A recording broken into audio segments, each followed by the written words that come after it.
ان کا سب سے پہلا حق یہ ہے کہ ان کی پیدائش کو آپ اپنی کمزوری نہ سمجھیں. اپنی بچیوں کی پیدائش پر آپ ناراض نہ ہو, آپ دل سے اداس نہ ہو, آپ غمگین نہ ہو.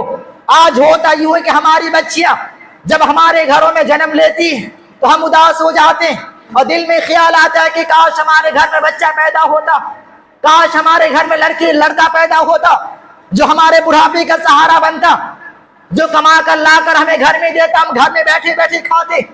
کاش ہمارے گھر میں بچہ پیدا ہوتا جو لڑائی میں ہمارے لیے کام آتے. آج اس طرح کی سوچ ہمارے دل و دماغ میں آتی, اور جب بچیاں بڑی ہوتی جاتی تو پھر بچی کے سامنے اس طرح کے باتیں کرنا کہ ان کی شادی کس طرح دلائیں گے, ان کے زیورات بنانے پڑیں گے, ان کے جواہرات بنانے پڑیں گے.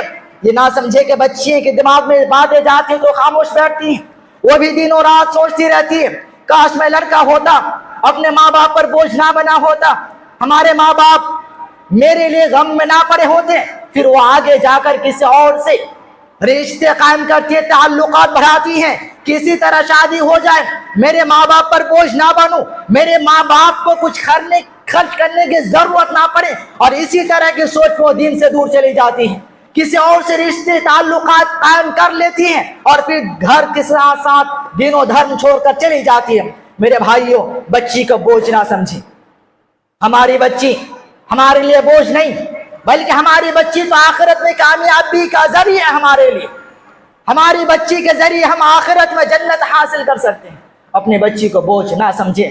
انہی بچی کو جس کو ہم اپنے اوپر بوجھ سمجھتے ہیں, وہ ہمارا بوجھ ہلکا کرنے کے چکر میں دین و اسلام سے دور چلی جاتی ہیں, گھر بار چھوڑ کر چلی جاتی ہے. نہیں میرے بھائیوں, اپنے بچی سے خوش رہا کریں, اپنے بچی کو وقت دیں, ان کے ساتھ بیٹھا کریں, ان سے محبت کریں, ان کے دل کی بات جاننے کی کوشش کریں, ان کے ساتھ ہنسے کھیلے, ان کے ساتھ ان کو لے کر جائیں ساتھ میں سیر و تفریح کے لیے. اگر آپ ان کو وقت نہیں دیں گے تو اسے کوئی اور وقت دینے لگے گا.